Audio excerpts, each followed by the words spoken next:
In the afternoon, after the lunch, you have a lively debate on Georgia. It is the second time in a row, after the May Foreign Affairs Council, that we have discussed worrying political developments in Georgia, including the adoption of this law on transparency of foreign influence.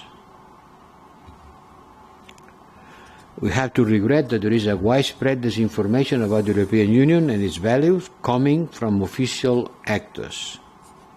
We heard Georgian voices at the highest level, surprisingly stating that this law is bringing the country closer to the European Union. And I want to be clear, no.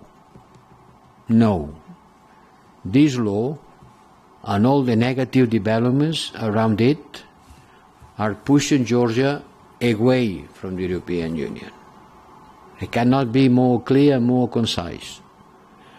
This is pushing Georgia away from the European Union.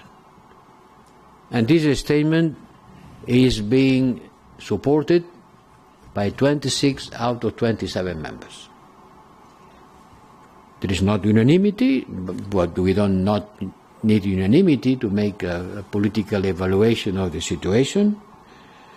We understand that this dynamics goes against the will of the overwhelming majority of Georgian population, and the overwhelming majority of the ministers to date has been very clear about that the Georgia government is bringing the country away from the European Union. And if the government will not change the course of action, Georgia will not progress on its European Union path. I can say that louder, but not clear. If the government doesn't change the course of action, Georgia will not progress on the European Union path.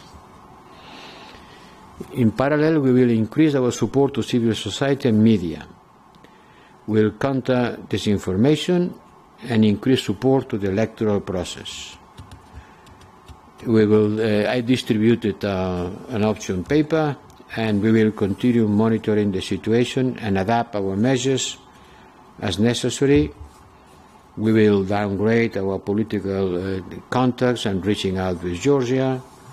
We will consider putting hold to our financial assistance to the government, and we will reconsider our support from the European Peace Facility. This can be done immediately, but we will continue looking at the situation and taking more measures in case of further deterioration. I want to stress that we stand with the Georgian people and their overwhelming choice in favor of democracy and Georgia's future inside the European Union.